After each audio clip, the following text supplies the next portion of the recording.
क्या आप बता सकते हैं ये लोग क्या बातें कर रहे हैं? И Донецкие, и Луганские, и наши силы спецоперации. Es ist speciale Machten, die later die Kommando nehmen. 我从小在这里生活，也在这里念书。 На ваш вопрос сразу скажу, никто, кроме них. Sanbonani igama lami uhalala sibongo ngokash. يعني أولا هناك خلافات على أكثر من ملف.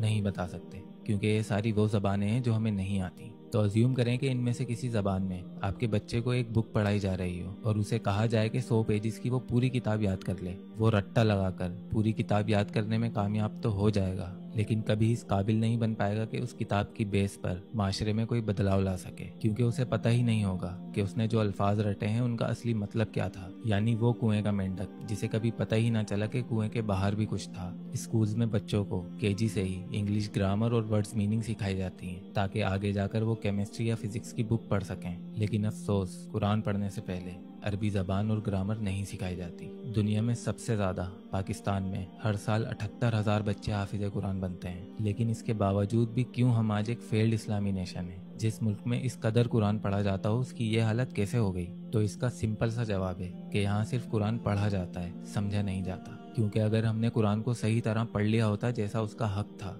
तो आज हम फिरकों, ज़बानों और सियासी पार्टियों में न बटे हुए होते। क्योंकि कुरान का बुनियादी काम ही है इंसान के दिमाग को खोल देना, उसे कुएं के बाहर की जिंदगी का तसव्वुर देना, उसे एहसास दिलाना कि अगर जिंदगी का मतलब सिर्फ खुद की ज़ात और जन्नत के ख्वाबों में गुम होकर रहना था तो आसपास दूसरे इंसान पैदा ही क्यों किए जाते। आपको क्या लगता है अगर हमारे टॉप पॉलिटिशियंस और आर्मी के जर्नलों ने कुरान को सही तरह पढ़ लिया होता तो वो इस तरह दूसरों का हक मारकर अपने असासे बनाने में जिंदगी बर्बाद करते? कुरान का सबसे बड़ा मौजज़ा ही ये है कि ये हर इंसानी दिमाग के कंपैटिबल है, चाहे उसे 10 साल का बच्चा पढ़े या 70 साल का बूढ़ा, कोई मुस्लिम पढ़े या नॉन मुस्लिम, डॉक्टर पढ़े या डाकू, साइंटिस्ट पढ़े या हलवाई, इसमें सबके लिए उसकी अकल के मुताबिक खैर है। कुरान इंसानी दिमाग को खोल कर रख देता है। तो अगर आपके मौलाना साहब आपको डायरेक्ट कुरान पढ़ने से रोक रहे हैं तो वो इसीलिए है कि वो डरते हैं कि कहीं अगर आपका दिमाग खुल गया तो आपका हाथ उनके गिरबान पर होगा। हम अपनी जन्नत की लालच में बच्चों को हाफिज़ कुरान बना तो देते हैं, लेकिन इससे उसके किरदार और तबीयत पे कोई फ़र्क नहीं पड़ता जिससे वो इस माशरे में कोई तब्दीली ला पाता।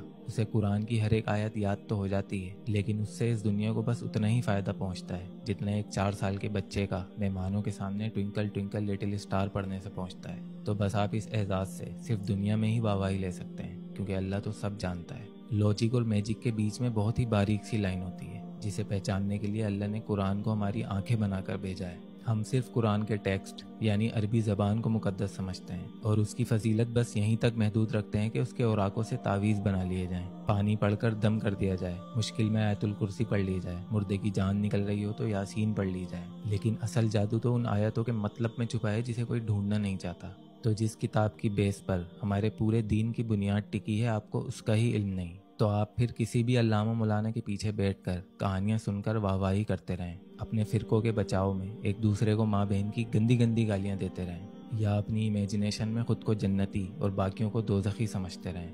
इससे ना इस माशरे को कोई फ़र्क पड़ता है और ना ही अल्लाह को। इससे ना तो इस दुनिया में आने वाले बिजली के बिल पे कोई फ़र्क पड़ता है और ना ही आपकी कब्र में लिए जाने वाले हिसाब पर। अगर आपको बात का मतलब ही नहीं पता तो कोई अरबी आपको गालियां ही क्यों ना दे रहा हो, आप उसे भी दुआएं समझकर आमीन आमीन करते रहेंगे। अरबी ज़बान कुरान के उतरने से पहले से मौजूद है। जादू सिर्फ ज़बान में होता तो कुफ़ारे मक्का भी तो अरबी बोलते थे, फिर क्यों जुल्म किए उन्होंने मेरे नबी पर। इस ज़बान की वैल्यू इसीलिए बढ़ी क्योंकि इसमें कुरान उतरा और ये मेरे नबी सल्लल्लाहु अलैहि वसल्लम की ज़बान थी। आपको क्या लगता है अगर कुरान किसी और ज़बान में उतरता तो साहबा बिना उस ज़बान को सीखे इस दुनिया में इनकलाब ला पाते? नहीं, आप सल्लल्लाहु अलैहि वसल्लम पहले उनको वो ज़बान सिखाते और फिर कुरान सिखाते। तो वैल्यू अरबी ज़बान की नहीं बल्कि उस ज़बान में उतरे कुरान के अल्फाजों के मतलब की है, जिसमें कायनात के वो राज छुपे हैं जिन्हें डिकोड कर नॉन मुस्लिम्स आज तरक्की कर रहे हैं। और हम अपने बच्चों को जोर ज़बरदस्ती डंडे के जोर पर हाफिज़ कुरान बनवाकर अपनी जन्नत सीधी करने में लगे हुए हैं। किसी आम किताब को भी आप बिना मतलब के रट्टा लगाकर पढ़ें तो दुनिया आपको बेवकूफ़ कहेगी।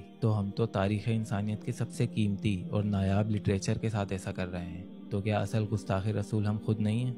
78,000 के बजाय अगर हमने 10 बच्चे भी ऐसे बना दिए होते जिन्होंने कुरान को अपने कल्ब में उतारा होता तो कुरान की ये ताकत है कि वो 10 लोग ही काफ़ी होते इस पूरे मुल्क में इनकलाब लाने के लिए। तो पूरा कुरान बिना समझे रट्टा लगाने से बेहतर है कि आप कोई एक सूरत लें। वो किस वक्त नाजिल हुई, उस वक्त सरकमस्टांसिस क्या थे, یہ سب چیزیں دماغ میں رکھ کر جب آپ ترجمے کے ساتھ پڑھنا شروع کریں گے تو آپ باقاعدہ محسوس کریں گے کہ آپ کا دماغ کھلنا شروع ہو چکا ہے، اور پھر آپ باقی کا قرآن اپنے شوق اور تجسس سے بنا کسی زور زبردستی خود ختم کریں گے۔ کوئی نان مسلم بھی یہ ویڈیو دیکھ رہا ہو تو میں اسے بھی چیلنج کرتا ہوں کہ وہ قرآن کی کوئی ایک سورت یعنی چیپٹر پڑھ کے دکھا دے۔ میں دعوے سے کہتا ہوں کہ چوری چھپے ہی صحیح وہ پوری کتاب ختم ضرور کرے گا، اور کتاب ختم کرنے کے بعد اس کے دماغ پر لگی وہ ریسٹرکشنز ہٹا دی جائیں گی جس سے آگے سوچنے پر آج سے پہلے اس کا کوئی کنٹرول نہیں تھا، اور پھر اس کی بے مطلب زندگی کو ایک راستہ مل جائے گا جسے ہم عربی میں صراط مستقیم کہتے ہیں۔